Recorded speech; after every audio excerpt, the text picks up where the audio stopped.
her speak, and she is also starting. I'll let you talk about what you're starting. It's exciting stuff. So anyway, we've got lots to discuss today, and it's almost 1:15, so we're going to go ahead and get started. So, all right, Dr. Ursula, I don't know, what do you want people to refer to as? Oh, just Ursula.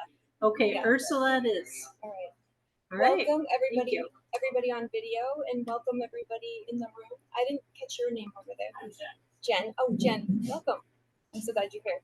And welcome to those online. I don't know if we have 2 people online or 4 people online. 5. Thank you for your patience. We're just figuring it out. 5 people. That's great. So glad you're here. So my name's Ursula, and I'm somebody who has what we call lived experience. Does anybody know what lived experience means? Yeah? What's your definition? We've been through it. Yeah. Yeah. We've been through it. What's your definition? We've been through it. We've been through it. So Hard knocks. it said it was recording. Yeah. Okay. We are. So lived experience means you've been through it. And in my case, that means starting from before kindergarten, I struggled with intense anxiety and probably depression by 4th grade, like many of us. And then, and I think the first time I actually realized I had suicidal thoughts, I was probably like 18.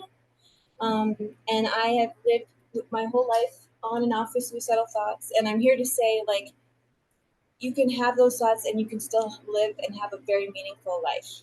I'm not currently experiencing them, but we're going to talk a little bit about ways to manage urges, like urges to use drugs or alcohol, urges to do things that kind of aren't in our best interests in the long term. Yeah, the stuff that kind of sabotages ourselves but feels good in the moment. It feels good in the moment, and when we're in so much pain, it would make sense that we want to escape from pain. It makes total sense. Yes, it knows you. It's familiar with you, and if you don't have any other tools, nobody taught you, it makes a lot of sense. So I'm going to tell you a little bit about some background, and then we're going to talk about some resources, and at the end, if you're up for it, we're going to practice something called the cold water challenge, and that means I have buckets, I have ice here. Those that are on Zoom, you can actually join along. Yeah. So you'll hear more about that.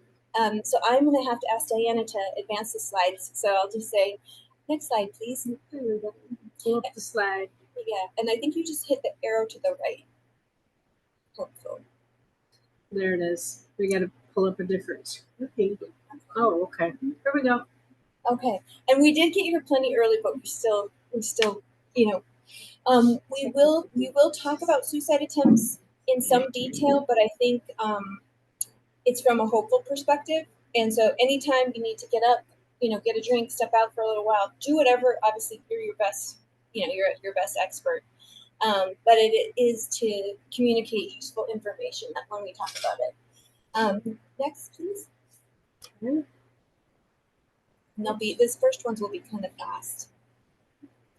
Oh, I see down on the bottom. Go left if you hover over the bottom. Oh, there it is. Yeah, it's very challenging. It is. I'm also chatting. Yeah. The background, understanding suicidal thoughts, 3 stories, 3 steps, and cold water challenge. Next slide.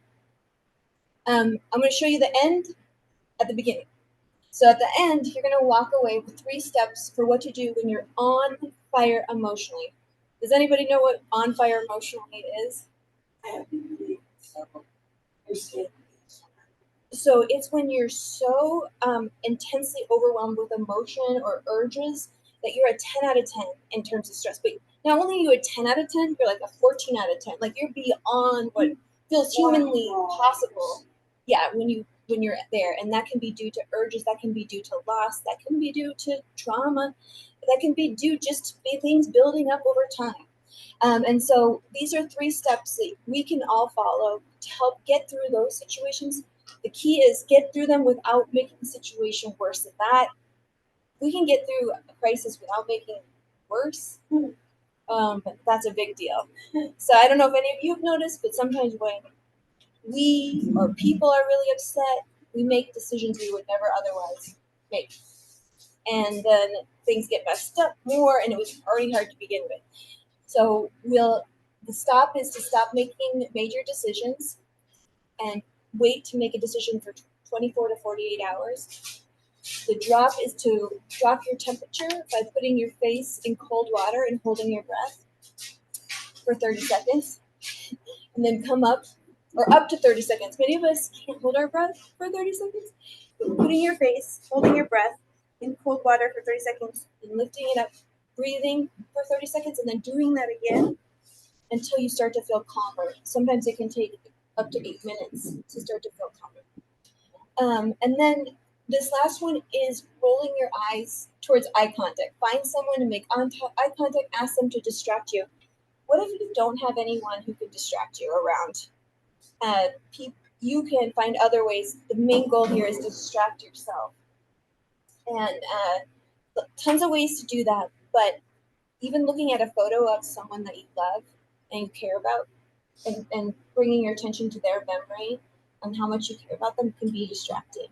Or looking at the eyes of your pet, or even a picture of someone that you love on Facebook or whatever, can just being with them can help pull you out sometimes of that strong state and help bring things down. Okay, so that was the end at the beginning. Now a little bit of background. Next slide. There's a woman named Marsha Linehan, and she was my mentor starting in 1999.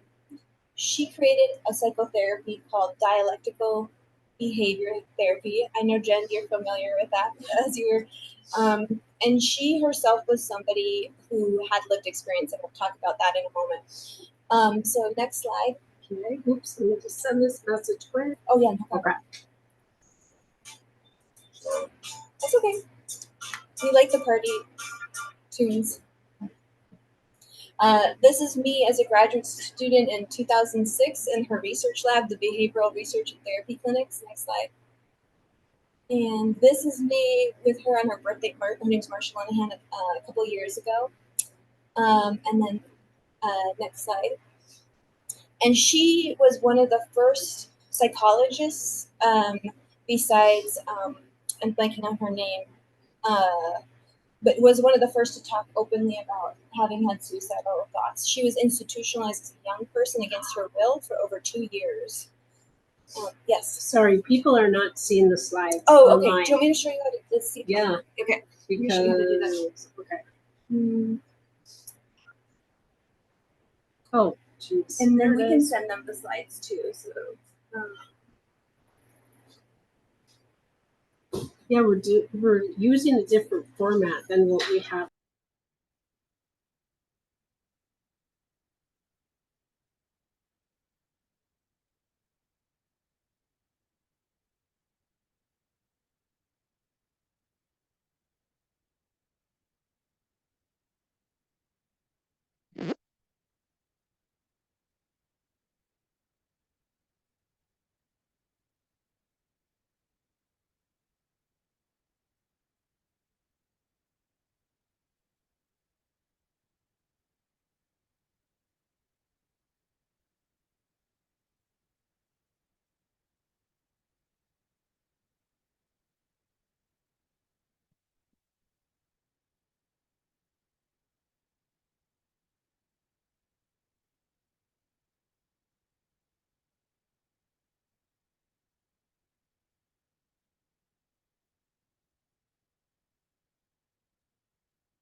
I have an idea.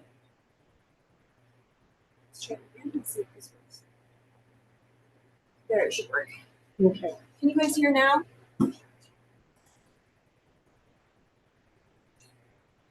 Sorry about that. Can everybody hear? Yep. Can people hear now? Yes. Okay, great. Thank you. So what I was saying is, this is my mentor, and she went through hell, and she was so ashamed that she had struggled with suicide and being hospitalized and stuff. But she said, I don't want to die a coward, which is judgmental and all these things. But she decided she would come out, and it was such a scary first thing for her. And she came out in the New York Times, so people all over the world read about her story. And then eventually, in the next slide, she wrote a book about how she came to create a topic that's relevant to us today. She created something called dialectical behavior therapy, and we are today focusing on one element of that, which is DBT skills, or dialectical behavior therapy skills, coping strategies. And she wrote this memoir where she walks through like how it was developed, but also weaving in all the things that went wrong in her life and how she got through it, her persistence. And, so it is inspiring. It might be worth checking out from the library. And so she's my mentor. So next slide. So I created a team starting in 2012. Next slide, when you're ready. And all of the people that you see here have lived experience. So these are the people that I work with, and I've recruited to work with me, representing across the board, different people, different groups, and we have this common shared thing, which is the lived experience. And what we do is we contribute to a website, and I'll share that in just a second, called nowmattersnow.org. We create stuff, we create videos, we put them online, and the stories are about how people got through crappy times, really crappy times, with by using coping tools. So it's kind of like, instead of being told, you do this, you do that, you're like, here's one way you could do it. This is how it worked for me. But I'm so proud of these people I work with. Next slide, please.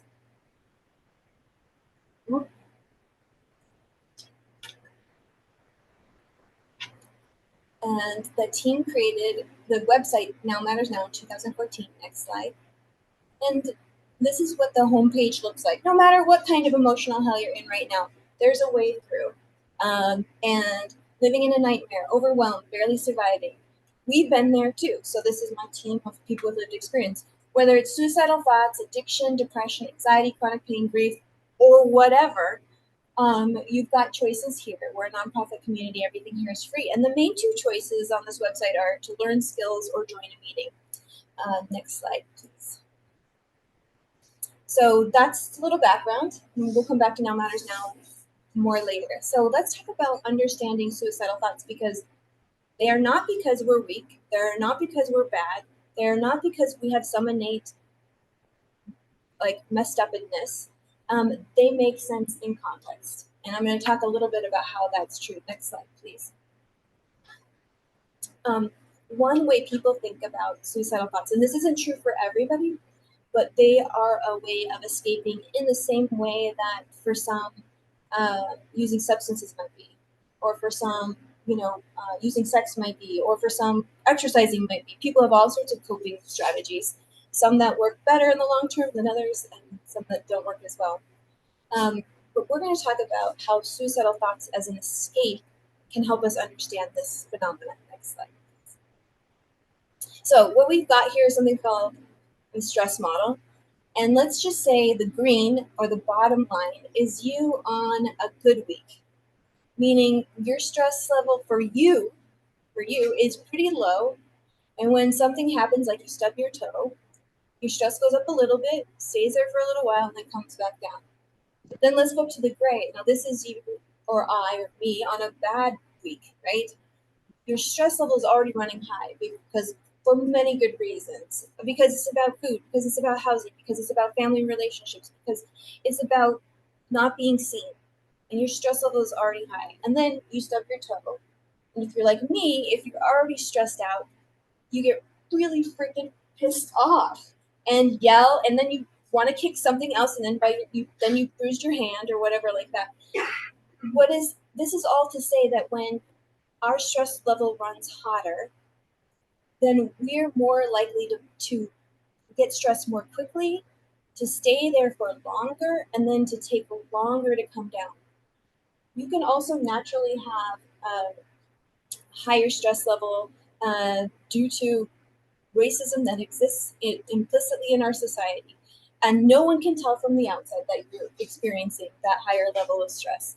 You can have it because there's historical trauma in your family where that has been genetically passed down. You can have a naturally higher stress level because of things that happen in your childhood. And that's all to say, having a higher stress level means we also have a higher emotional level. And that can be a beautiful thing if you can harness it, right? But we want you to be able to manage and do with those emotions what you want, not for your emotions to decide for you. And I know even with all my training, my emotions still decide for me sometimes. We call this, when you're most stressed out and upset, being on fire emotionally, because it's so hot. It's like you said, that it's like like your skin is crawling. It's so intense. So this is basically just your stress level over time, and then across time, how you become more stressed, and it takes a long time to come down when you are somebody who's already vulnerable because of what's happened to you. Or yeah. Thank you. Next slide. This is just to say that there are scientific things happening when you're on fire emotionally. You're having a physiological response. So your full body is having a response. Like outside of your thoughts, it's your body, right? Like it's, yeah, you could be, yeah. And then, yep. Also, when you get to a certain stress level, you have cognitive errors, meaning it's hard to think clearly. So, if you've ever had to like stand up in front of people and you're not used to it, like you may not even remember standing up in front of them when you shared. Like you may not remember later because your stress level was so high that you couldn't even process the information. And then some of us, when we get to such an intense body response and we become almost panic-like. Like we would do anything to escape because it's so painful, it's so uncomfortable. And then some of us, this word myopic, I should have just said like intense focus is meaning intense focus. Like, and for some people it's focus on escape, and for some people that escape is suicide, right? So these are some of the things happening in your body that science says are happening. And it makes sense that people want to escape when they get on fire emotionally. It makes sense that we want to escape. And for some of us, we've learned that having suicidal thoughts can actually reduce stress. We may not know that in our head, we may not know that, but our bodies learn that having suicidal thoughts can reduce our emotion. Like, so I think, oh, I have way out, and then I get less stress. But what's the problem with that? Like, if I learn to think about suicide to cause myself to calm down, to lead to calming down, what would be like a problem with that? It's like your brain starts to develop this one-way track, right? And like, and every time you think about it, it gets a little bit stronger and a little bit stronger, and when yeah, and then what you want to be doing is having other options for what to do when you're really stressed. And this takes time, but I promise you it is possible. Next slide, please. So sometimes that can lead to a suicide attempt. Did I go Oh, yeah, just one back. one too many? That's okay. So what I'm trying to help us learn is learning coping skills, or DBT skills, at each of these different parts of where our emotions are at. So before something happens, when we're like already having increased stress, we can learn coping strategies for that. Or we can have tribal practices if we're native, or community support before. And then we have different coping strategies we can use for all of these, including community support or tribal practices if you're native. People have that. Yeah, exactly. There's a lot of, Exactly. Yeah. Next slide. And I do have a way for people that have community. We have free peer support groups.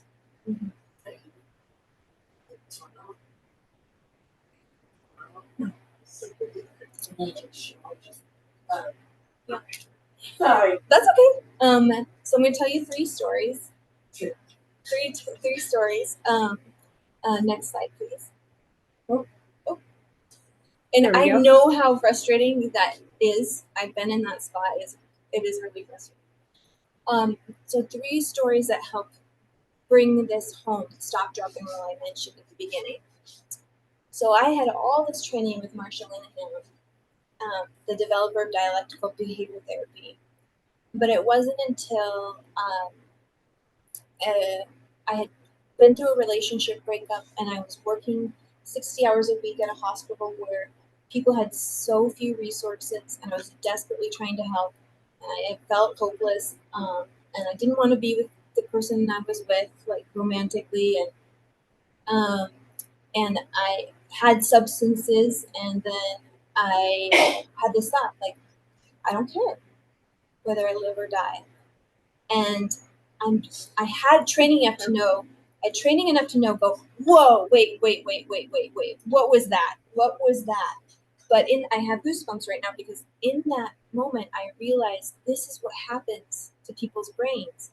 It's happening to my brain, it happens to other people's brain where you say, I'm out, I don't care. So I'm here to say, if you have the thought, I'm out, I don't care, ding, ding, ding, ding, ding, don't listen to that thought. It just remind yourself, this is a phenomena that is known.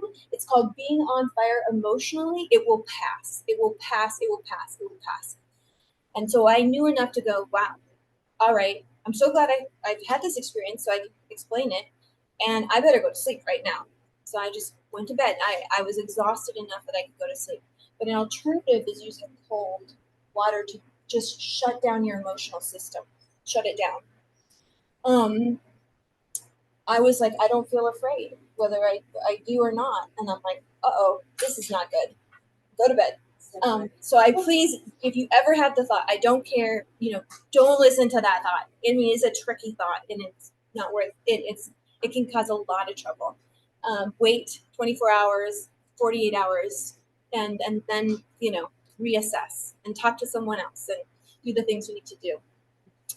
Talk to a counselor, talk to a social worker, if you can get a hold of them, or come to our website, nomattersnow.org. So the second story is about one of our volunteers. Will you hit next? So in that example, I was in the red zone, and that's when people sometimes make suicide attempts that are unplanned. Like they were doing okay, and then a couple things on top of a couple of things, and just like that, like the thought comes into their mind, and they're so upset, and they do anything to escape that they make an unplanned attempt. So I'm here to teach you how to not make an unplanned suicide attempt, because people die by suicide who didn't have that plan at all, and we don't. If they just would wait 24 hours, 48 hours, it would make all the difference. Not like your life's going to get overnight better, but the intensity can't stick around for that long. Okay, next slide, please. Now story 2. Next slide, please. So when we were working on the website that we started in 2014, the nomattersnow.org website, one of my volunteers was like, like 24-year-old Asian man who worked in tech, who was like, but nobody tells me what to do. Like, I can't, when I'm really upset or when I'm really suicidal, they say call 988. They say call the crisis text line, right? But I want to know what to do right now. And so we had a little page that had all the crisis numbers and all that stuff, a help now page. But he said you need to add instructions for how to get through it. And so that's where we first put our stop, drop, and roll, is so that people could do this while they were calling 988 or reaching out to friends, but have some guidance and support. Any questions so far from people here in the room or on the Zoom? Please feel free to speak up. or comments or insights or wisdom. I know you guys are all very wise. What's that? No, but I have a website. Next slide. I wish I did. Okay, so we'll see if we can get this video to play. We'll see what happens. So now this is what our I need help now website says. See up in the top right hand corner, it says I need help now. You can hit play. This one? Start in the middle of the slide. Right. Yep. But you were pointing out something I need help now is Yep, in the Purple? top right hand corner. Yeah. If you go to nowmattersnow.org, that's where this is. So this is what you see when you get to the website. It's like these very specific instructions for what to do when you have emotional overwhelm or intense urges and steps that you can take. But sometimes you can't read all that when you're upset. So there's a video below it with a guide to walk you through it. So you can just do it with me in real time. And then we have like crisis lines at the bottom. So I just wanted to show you where that is on our website, nowmattersnow.org. Some of you are familiar with mindfulness. All of us have heard of it. Mindfulness is about being present for this moment, not stuck in the past or worried about the future. And that's why the name of the website is Now Matters Now. Ultimately, it's only this moment that counts in many ways. Like we get to live this moment free of other moments if we can. We can work towards that, and that's very challenging but possible. Next slide, please. okay, where did the numbers come in? Let's hit escape if you can find that on there and see what happens. Did you escape again? Yeah. Okay, great. And then let's go one slide down on the left. And then hit story 3. Yep. And then hit slideshow up at the top. Yeah. Thank you, guys. So story 3. Okay. Are Story. we there? Yeah. Okay. You got it. Yeah. Perfect. I'm also a researcher, so I got to interview people who they went to the doctor, and the doctor gave them the questionnaire that many of you have seen, asked depression questionnaires, and the last question says thoughts that you would be better off dead or of harming yourself. Some of you are familiar. It's called the PHQ. And sometimes you go to the doctor and you fill that out and they don't even look at it. Sometimes you go and you say you're suicidal and they don't even say anything about it. Sometimes you say you're not suicidal, but you are. And in this case, I wanted to interview people who had said, I'm not having suicidal thoughts, but then shortly after made a suicide attempt where they had to go to the hospital. And I wanted to know what happened. Why did that happen? Was it that they were lying? They didn't want to tell their healthcare provider. Was it that they were telling the truth, but they weren't suicidal at the moment? And with all these 26 people, and that's not a lot of people, but with all these 26 people, they were, it was not that they were lying. It was that they, in that moment when they were asked, weren't and hadn't been feeling suicidal. In fact, their suicidal thoughts came on very rapidly, very rapidly. So next slide, and then I'm going to have us jump through a couple. There's a research paper, and hopefully you get these slides in case you're interested in all of that. Next slide, please. This is just a little description of the study. Next slide. So I'm going to share just some of these examples of people being on fire emotionally, describing their suicide attempt. I didn't think about it killing myself for literally a couple hours before. Next slide. These are all different people. I've never had a plan to do it. I was always on impulse when I drink. And I say, okay, so when you were taking the pills, it wasn't like you were thinking about it an hour before. No, it's always on impulse. So that's why I'm here, because we do things on impulse sometimes that have dramatic consequences. And that's why the stop, drop, and roll involving cold water. Next slide, please. At the time, this is another person. At the time that you overdosed, how long had you actually been having thoughts about doing it? None. It was immediate. Next slide. There was no planning. There was no, this is what I'm going to do. It's just matter of fact. So here, these are the things to watch out for. Your brain comes up with this kind of stuff. Red alarm should go off in your head because everybody I asked had very similar answers. And there's like 9 more of these. And I will not put you through all of them. So we'll go up to slide 37 if you don't mind. It came on just like, it's just something that came into my head. Next slide. So the line that stuck out to me in interviewing people, wonderful, beautiful people who had attempted suicide, was I didn't wake up in the morning and think that I was going to kill myself. I didn't wake up. Has anybody heard of a safety plan for managing intense emotions? You're familiar with the safety plan. Can you tell us what it is, Jen? I'll repeat it. Stupid. Stupid. So a Sorry. no, it's okay. It's a safety plan and it really depends on what your experience is like when you do it. But it's a step-by-step guide for what to do when you get overwhelmed or upset. But doesn't really have in there what to do when you're emotionally on fire. Yeah. So we have our own safety plan. We've added what to do when you're on emotional fire. It's a stop, drop, and roll. So this thing is a real thing that I almost didn't believe was true, that some people, and actually I think is a good chunk of people who die by suicide, had no planning whatsoever, right? And people will say, oh, then there's nothing we can do about it. And that's actually the opposite of what's true. We can know ahead of time that this is a thing, and then we can have a plan for it. The stop, drop, and roll involving cold water. Next slide, please. And then 2 slides ahead, if you don't mind. It's not hopeless. Next slide. Okay, so this is what we looked at before.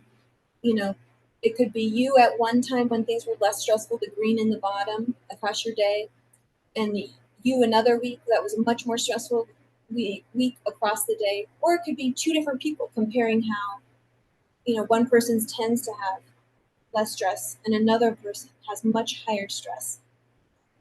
But here's the thing, if you're the person who has much higher stress, you don't know that you're walking around with oftentimes higher stress than other people. So you think there's something wrong with you. But if they were up there, they would not know what to do either. They would be struggling as well. So it's really, and so they don't understand why we're struggling when we're up here, because they're not used to that. They've never really been up there. So anyway, all of that is to say, if people had to have this experience of being on fire, if most people had had that experience, then they would have a little bit more empathy. Next slide, please. So we're going to have instead an emergency response to break this and interrupt when you're already in the high stress zone. Next slide. This is just the science behind all of this. But on the left are all the problems we said that happen in your body when you get really upset. And in the middle is like, what could be some solutions to address those problems? And on the right is what we came up with as a way to address it. So this is me, my team of lived experience, other types of experts, and science. And there you get the stop, drop, and roll, the process that we went to get there for nerds. Next slide, like me. And that's like me showing how to get there and all that stuff. You see at the bottom on the left, I don't care, screw it. Yeah, some people get calm. Like my body goes. Yeah. It's not bad, but in my head when you stop it.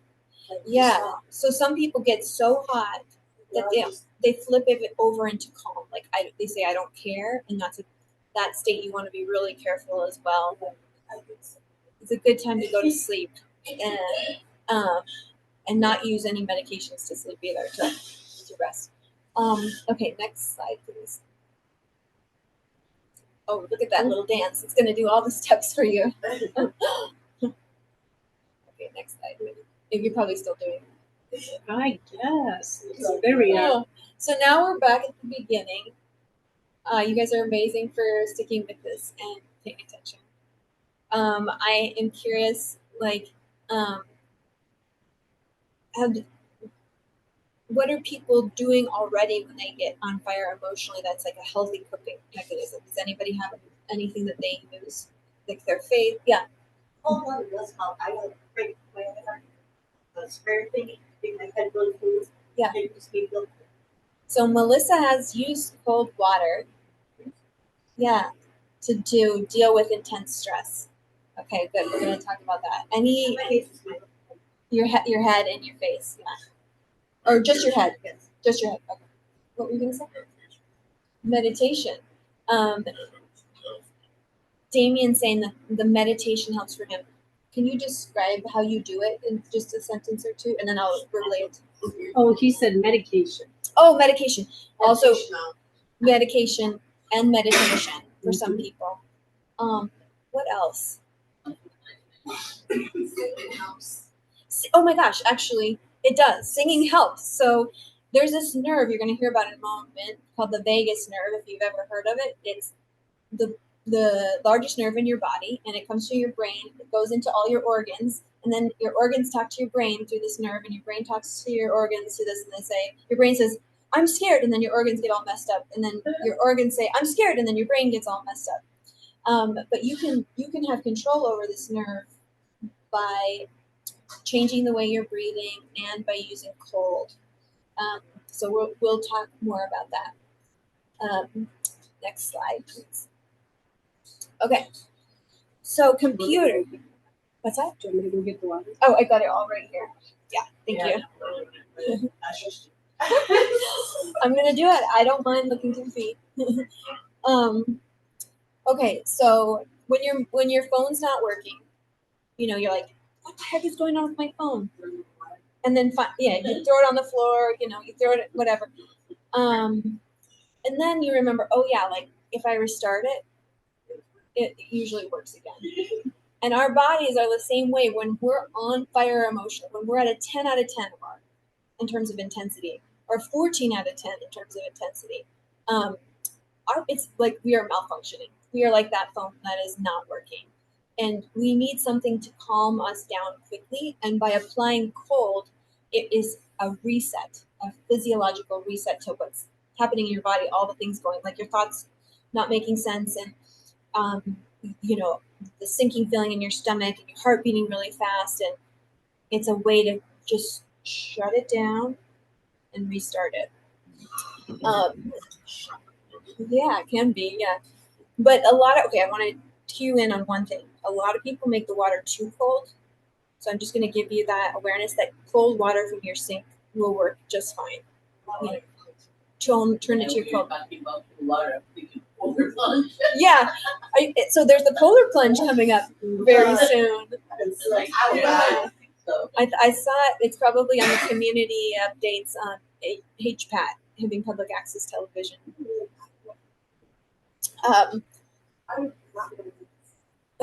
Yes, so I'm going to give you some tips on all of that stuff. Next slide, please.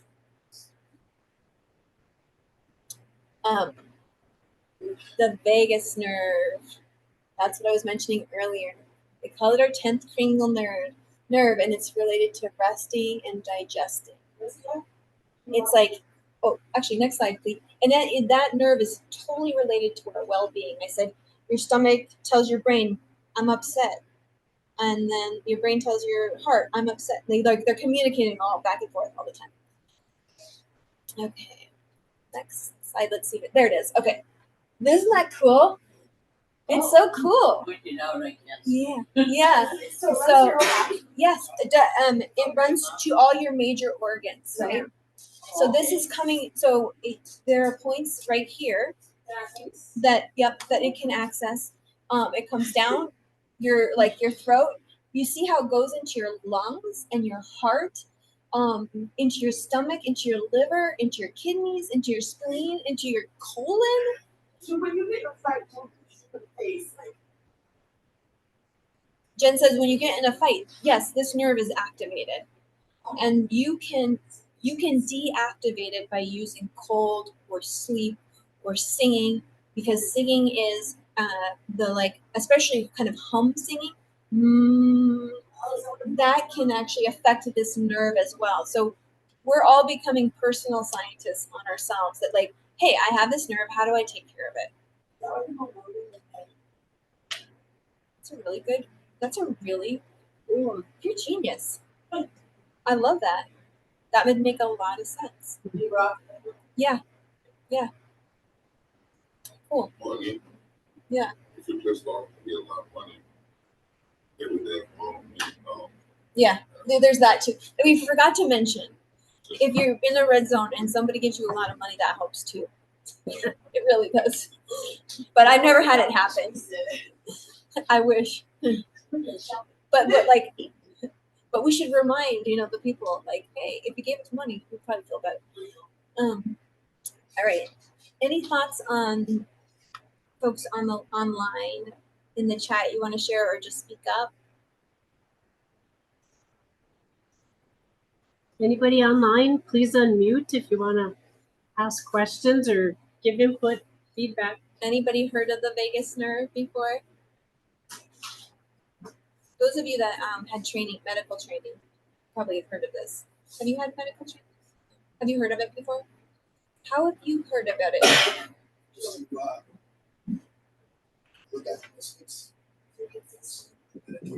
Okay.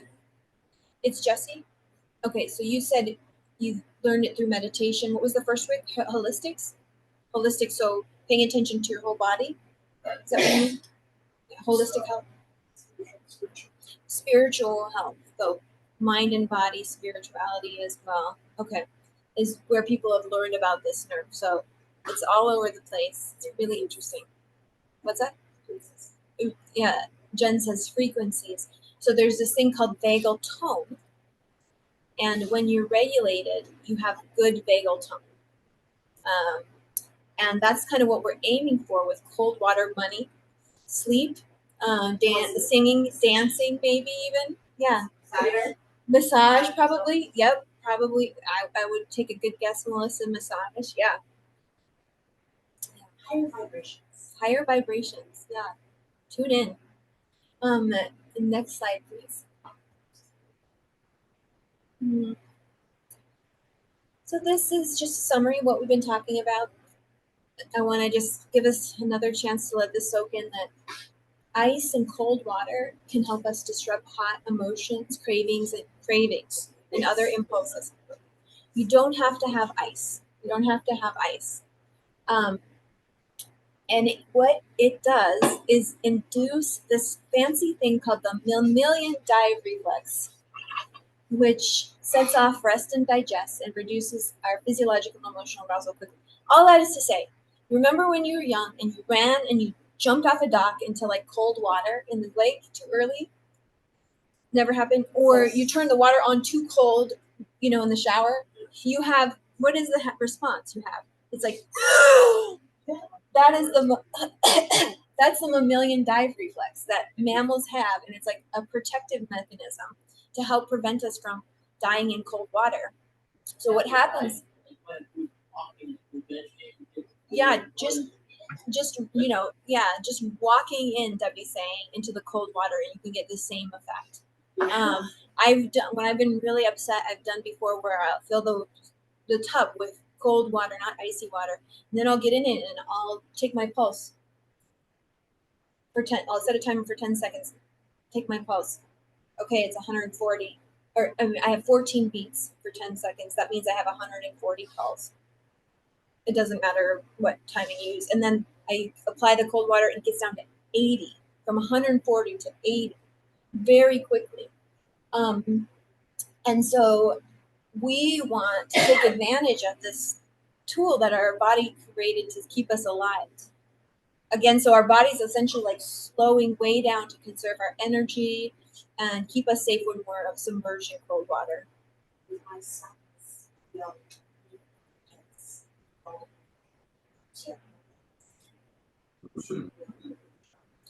So Jen was talking about how when her son was young and having panic attacks, the only thing that helped was the cold water. And some of us, it's hard to get yourself to use the cold water. I say start with drinking very cold water. Like if you're not ready to put your face in it, it's not been researched, but it is innervating your organs. It's getting into your stomach and those kind of things. You can start there. Another way to start simply is to put on your jacket, your hat, and then put like a cold pack on your face, like or a bag maybe with ice wrapped in a paper towel, and bend at your waist. And hold it there for 30 seconds and then come up and take a breath. So we're taking an advantage of this mammalian dive reflex that mammals have to keep them alive in cold water. Next slide, please. And really trying to get this to process deeply in our brains so we don't forget. That's why I keep talking about ice water. It's a way to get grounded when the stakes are really high. Like when your next step is a really important step, where your life could change based on could change very dramatically based on what next step you take. It can help prevent bad situations from getting worse.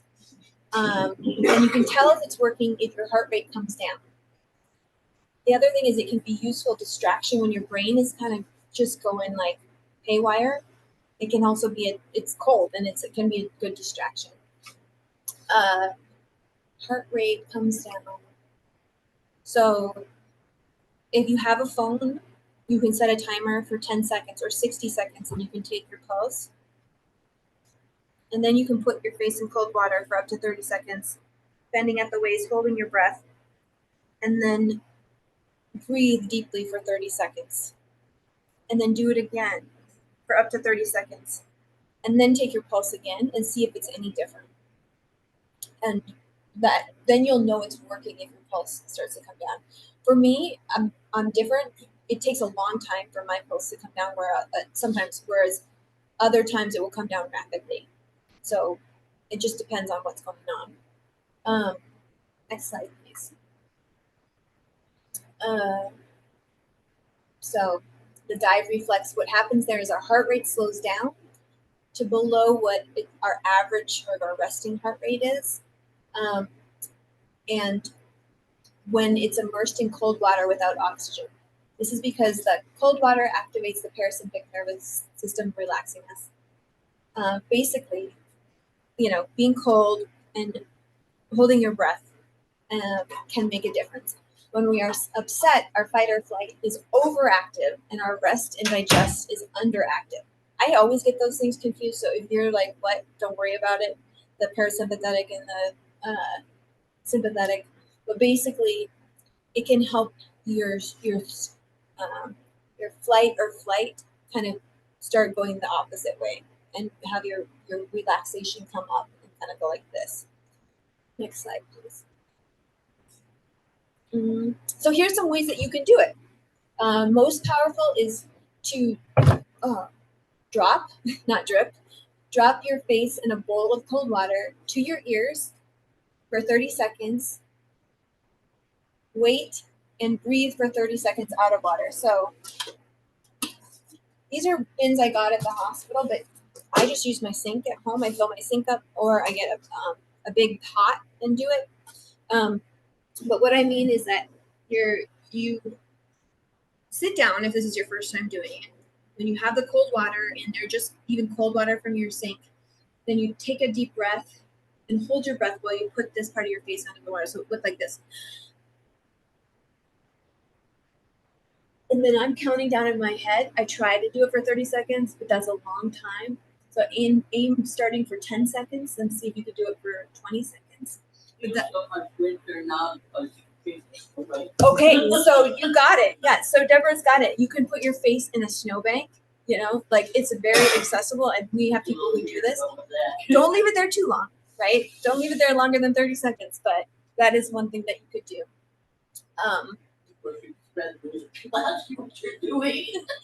Yeah.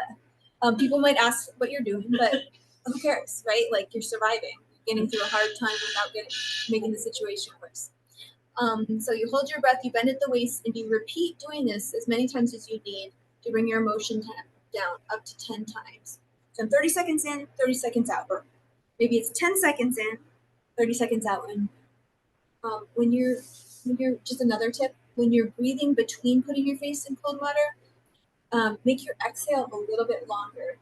So you may know this, but exhaling slows your heart down. when you exhale, your heart rate slows down. So if you make your exhale a little bit longer, it can help also affect that vagal nerve that we were talking about, help calm it down. You can take a cold bath, shower, use a cold pack on your temples and under your eyes. I have this like ice here. I'm only using that because I have water that is room temperature. But there's also things, you know, like these.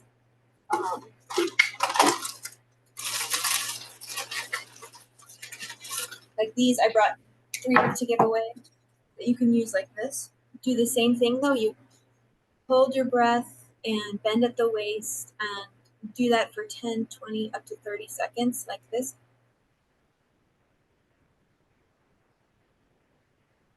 Right around here and here. Or even actually just over your eyes is a great way to do it. So. Or a bag of frozen vegetables. A bag of frozen vegetables really works. Mm-hmm. Yeah. Actually, you can, I feel like that just calmed me down a little bit. Bones are good outcome. That what you just had. Like something like this. Oh, yeah. Do it. Yep. Do what works for you, right? Make it work. Yeah. So Damien is just saying like, I prefer not the cold water, but I might do something like frozen peas. Yeah, agreed. I think I started saying this, but sometimes I'll put a jacket on, a hat on, and then put my face in cold water to just make it a little more pleasant. Socks, you know, turn my space heater on. We're probably not allowed to have space heaters, but and then, but also some people will hold water or run water over their wrists, and that's not as powerful, but it still can be very distracting. And distraction, as you guys know, who are doodling, distraction is super helpful, or like can help you concentrate, but also can help you get through hard times. Is having some kind of distraction, and cold can distract you. The thing to keep in mind is if you make it too cold, especially, it can cause a rapid decrease in your heart rate. You could get dizzy. So that means don't do it too cold. Use cold water from the tap. Sit down while you're doing it. Like I would sit down on my knees on the carpet, and use a big pot or bowl the first time, so that I know whether I'm going to get dizzy. But if you're on like beta blockers, or you have a heart condition, or you have like severe eating problems, it's a good thing to check with your doctor about it first. That being said, you know, remember the ALS challenge? It was where they put the ice buckets on everybody's head. They dumped them. So that was really people getting the cold water, doing the cold water challenge, kind of in a way. And there were like 14 million people that did that, and there were no deaths that could be directly attributed to like the cold water. Dumb things that people did who were drunk when they did it, but yeah. Any questions or comments about this? Like, I really challenge you to think about what in your freezer you would use, or what glass you would use to put really cold water in to drink it, and could you find a straw?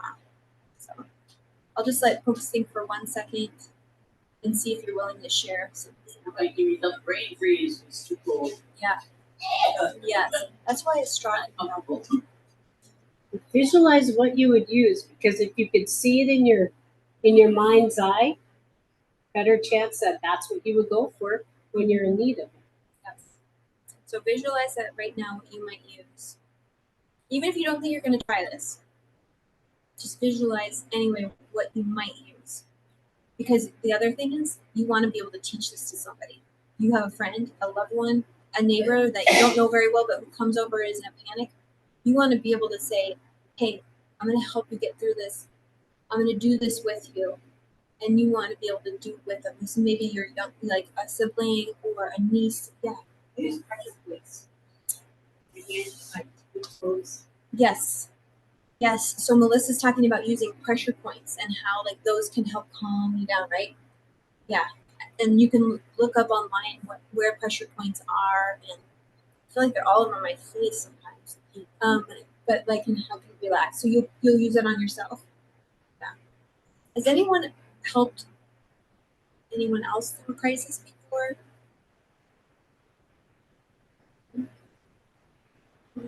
maybe. Definitely I have. Me too. Yeah. And so part of the reason that I do this is so I can teach other people, right? And you want to have it in your back pocket because there's going to be a day where somebody's like, they're just out of their mind because something awful happened. And you're going to say, I'm going to help you get calmed down.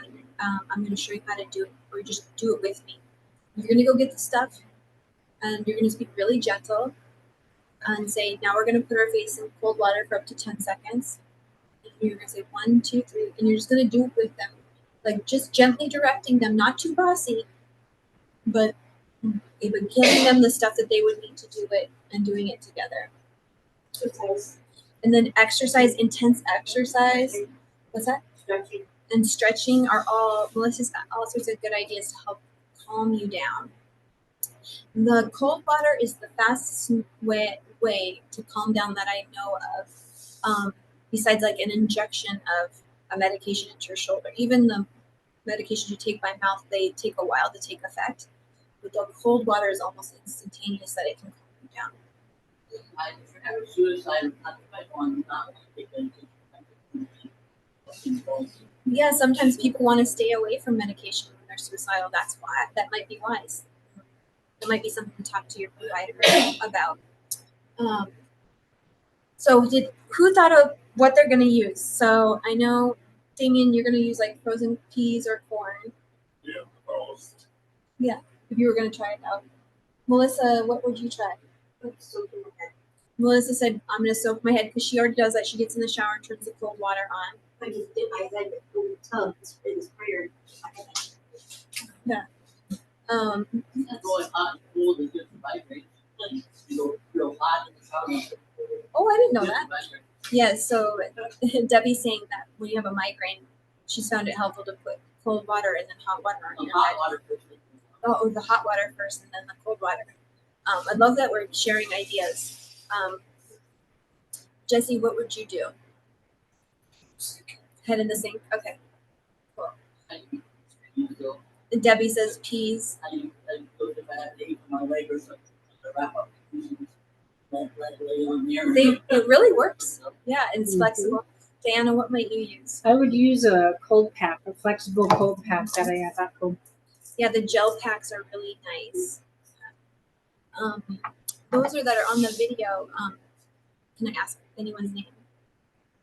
Yes, we've got Alex. Oh, we got another Laura, Alex. T. Mhm. Quinn, Jeannie. Quinn, what would you, if you're still on, Quinn, what would you use? What kind of cold would you use? Would you like to use a cold pack or frozen peas or cold water or drink a big glass of cold water if you're going to use cold? Can you unmute yourself, Quinn? Is it muted? You're good. Now we got you. Okay. In the past, I've used like a cold rag with ice in it on my forehead.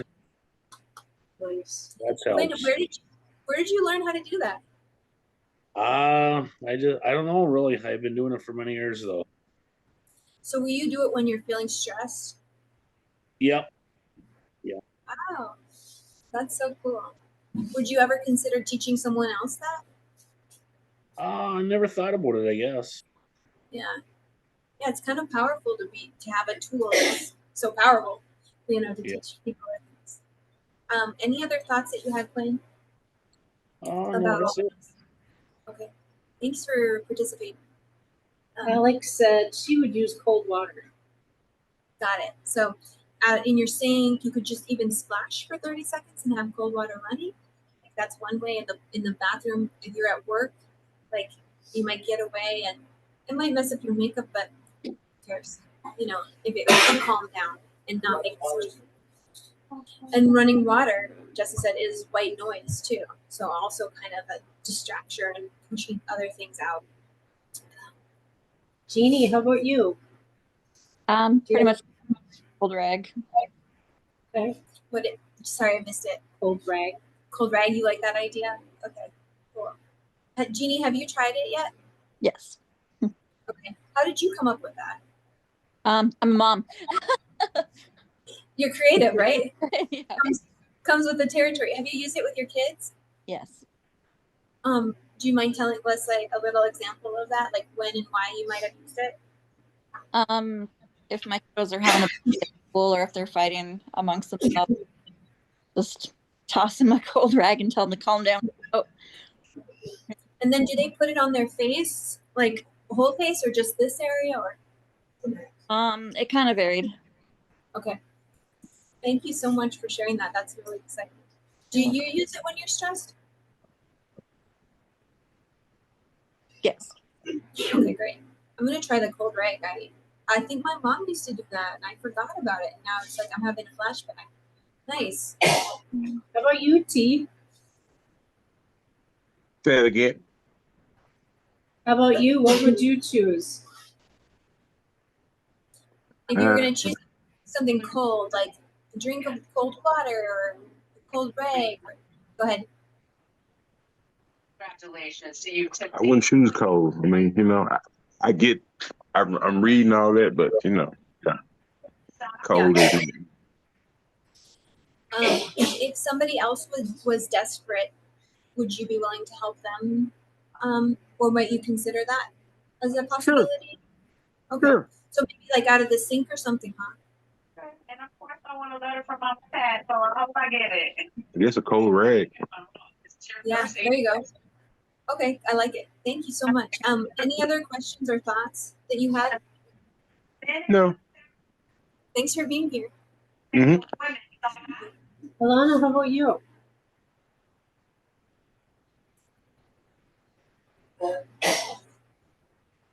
You can either type your answer or unmute yourself. For coping mechanism, Yeah, would you be able to use cold water or cold rag, or what would you use to help bring yourself down? Frozen peas. Yep, frozen veggies. well, for me, I have a thyroid condition, so I have cold intolerance.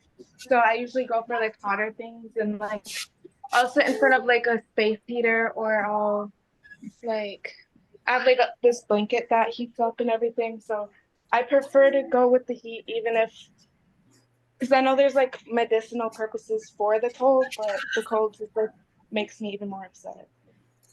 Yeah, you got to do what works for you, right? Yeah. Yeah. And then you can have the cold in your back pocket for somebody else if they're just struggling and they can't think of anything. And you tried heat and that's not working. You might be able to offer them cold. Thank you. Okay, cool. So we're gonna do a cold water demonstration in a minute. So those that are on video, like, you're welcome to join me. I've done it where there's everyone on the videos lined up doing this with me, and it's ridiculously hilarious. But I didn't give you any heads up. But But you think all about- do have sinks. Yeah, we do have sinks. Comes with the territory, right? Also, really breathing. Yeah, Damien says he's worried. He's worried about his, and he's not alone. Worried about feeling panicked in the water. Like some of us have had that experience of where our association with water is panic, and so we can set this aside and not even try it. Or we can use just barely cold water and do it for 5 seconds to try it out and just see how that is, or even 3 seconds, but not cold. And then if we want to try it again, we can make it a little bit more cold. And I would just ease myself into it, not like we're not going to, do some kind of punishing things to ourselves. We're all about being nice to ourselves, but having a tool for what to do when we're on fire emotionally. Okay, let's see what the next couple slides are. So these are just more details about the tools and stuff like that. If you want to take a picture of it, you can, but also we have these slides available if you'd like them for you to have. Next slide. Okay, and then I think what we're going to do is try this out. And Jen, are you sure you don't want to try it with me? It is very effective. It is, yeah. Do you want to do it or no? I'm willing. Okay, great. I'm always willing. Jesse, are you interested in trying it? Awesome, thank you. Jesse and Jen, I know you guys from somewhere. You're my cousin? Oh my god, you're Jesse! Oh my god! Oh my god! Okay, long lost cousins. Oh my god, I adore him. I didn't even know you were here. Oh my god. He is such a special, special person. You gotta go like this. I know, sorry. Oh god. Wow. Whoops, there we go. I have not seen Okay. you in 25 years. And I just always looked up to him. He's such a tender, kind person. So he says, I'm like, what are you doing? He says, well, I'm your cousin. So sorry that I screamed in everyone's ear. All right. So That's so cool. yeah, that is cool. What's that? I think, have you gone to any mental health events? No? Really? Yeah, Oh, that's yeah. okay, so all right. Anybody want to try this? 'Cause I've done it.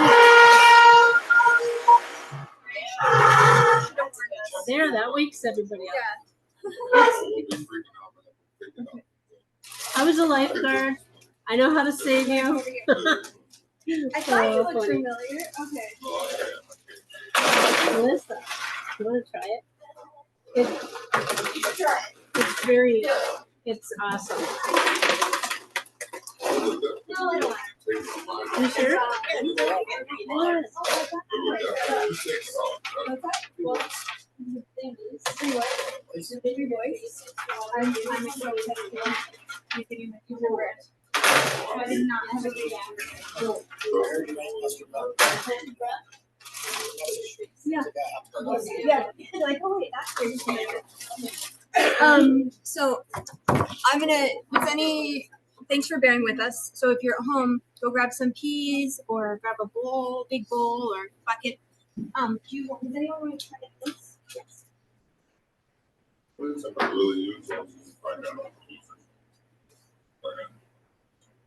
Jen, do you want one of these?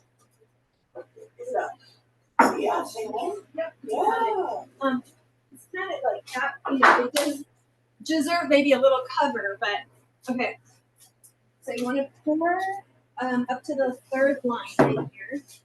In here. You want to fill yours to the third line. Right here. Yep. Okay. And then make a little dust and move I skipped which one is out of school and go back there and just stay back there. Come on, my way. And just sit back there with you. It's okay. Yeah. Like Jen Foss, she's the back of cooking cowboy face. And back there. You gotta do what you gotta do, right? I get hot just sitting there regardless. Some days just like I just go to this bathroom. He's a little lost. Yeah. Yeah, I'll grab that. That's a problem. Yeah, you gotta. We have to do this. Now it's popping up. Okay. Okay, here's a towel for you. Here's a towel for you. Okay. So there's a way that you guys can help us out because this is a little bit challenging, which is to help us count down. So I'm going to pull up a timer and let's see. I'm going to set it for 30 seconds. We'll just go for as long as we can go. But Melissa, can I hand it to you and you start to count down when it gets to like 15 seconds left? Yes. Okay. Great. When's the last time you've done this? Yeah.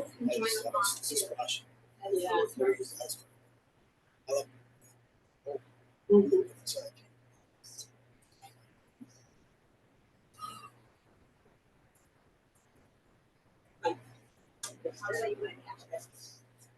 So you Have to. so when you can't follow you. sorry guys. Okay.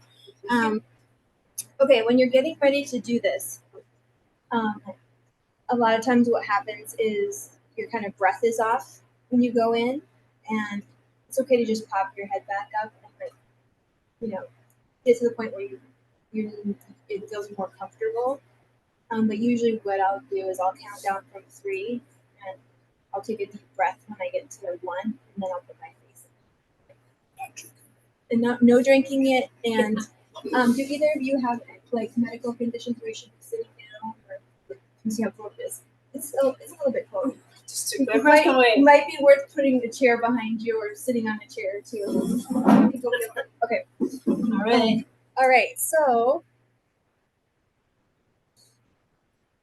Okay. So, let's see. So, you ready, Melissa? Okay. We're gonna go 3, 2, 1, and then we're gonna take a deep breath, and then we're gonna put our heads in. Okay. Okay. 3, 2, 1, go.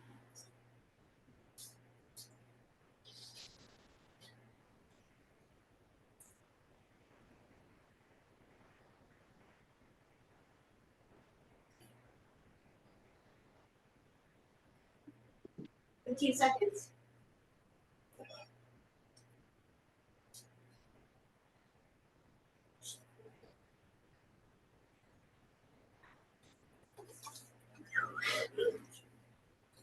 Hands up.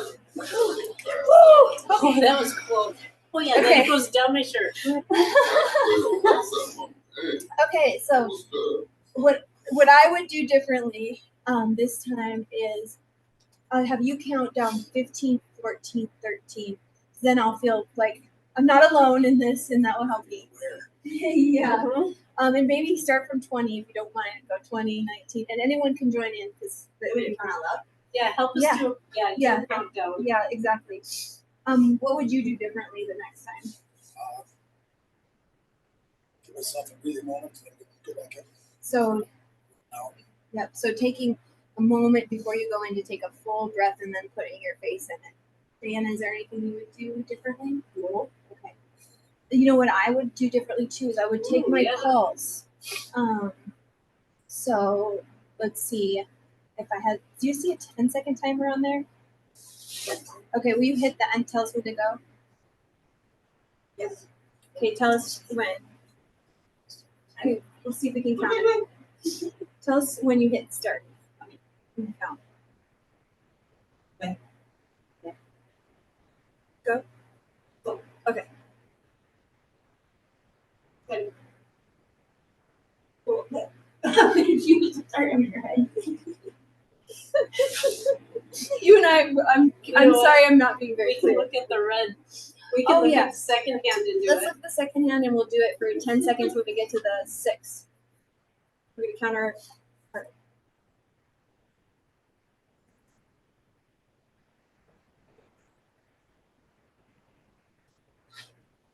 Okay.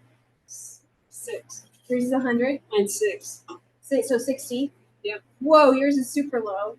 I felt mine halfway through go ka-chunk, and it went from fast to slow. So I don't know what's going on. So And mine will probably speed up because I've got PBCs is what it's called. Okay. Where my heart rate goes beep, beep, beep, beep. So I miss a beat. So I'm like, Yeah. weird. No, it's called PBCs. Huh. Polyventricular. My heart tries to beat before it's supposed to, and so it misses a beat because it's too soon. That makes sense. And then I forgot to remind us. Let's take 3 deep breaths where we make our exhale longer than our inhale, a couple beats longer.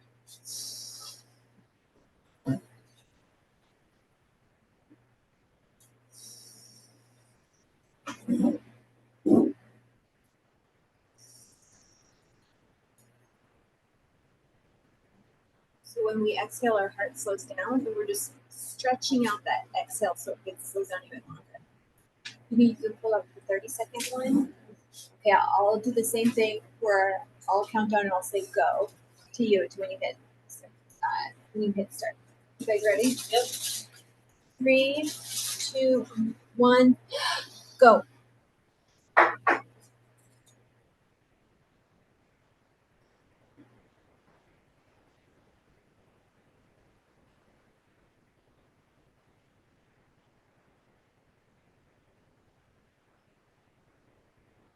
Seconds.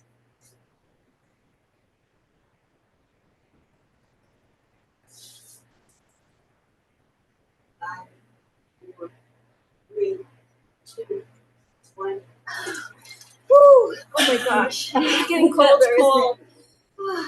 Yeah, the water's getting colder. And sometimes what will happen is like you'll do it, you won't feel anything, and then like 5 minutes later you'll be like, Yeah, I should why, go. why do I feel calm?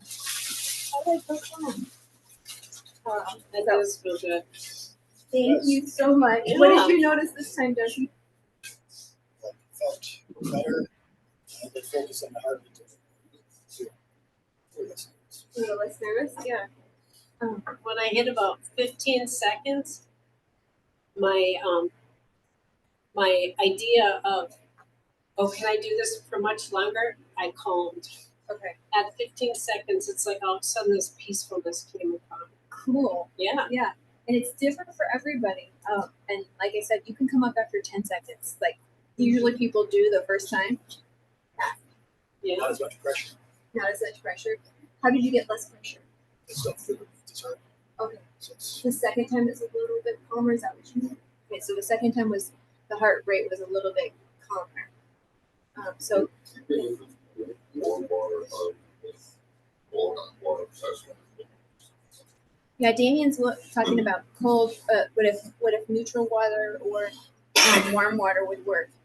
You could try it. We know that mammalian dive reflex is when the water's cold, but maybe when you hold your breath, you are slowing down your heart rate. That actually is slowing down your heart rate. So that and putting it in water could be really helpful. So I would try it with warm water too, just knowing that the science is on the cold water. And then maybe like this. Okay. All right. Thank you so much, Jesse. Can you write your phone number down for me? That's so cool. You have 3 kids. I'm so excited to meet them. I just moved back in November. Did you? Yeah. Mm-hmm. I was wondering, I think we were In Seattle. Yeah. Well, thank you everybody that joined. If you have any thoughts or comments, we'd love to hear them. What about anybody here? You get to keep that if you want, or give it to someone. Yeah. Yeah. Mm-hmm. Bye, Jesse.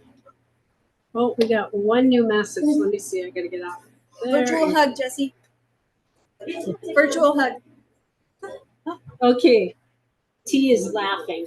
Yeah, exactly. Thanks, You T. should be laughing. Yeah. That's half the point, is to entertain you. T, you're next. Next time you come to the office, I'll have a Yeah. bucket of ice waiting for you. Me no, nope. I'm straight. But y'all have a good day. Have a cold Thanks, you cold too. glass of water, maybe. Bye, T. Bye, everybody who joined. Thanks. Does Or anyone have if questions? anybody has any questions, please ask. Unmute yourself. Or comments? You got your own wisdom. All right. Well, thank you everybody online. I'm gonna stop the sharing right now. Thank you. Bye, everybody. We have a free peer meetings. I'm sorry, I already did Oh, stop. that's okay. So we have free peer meetings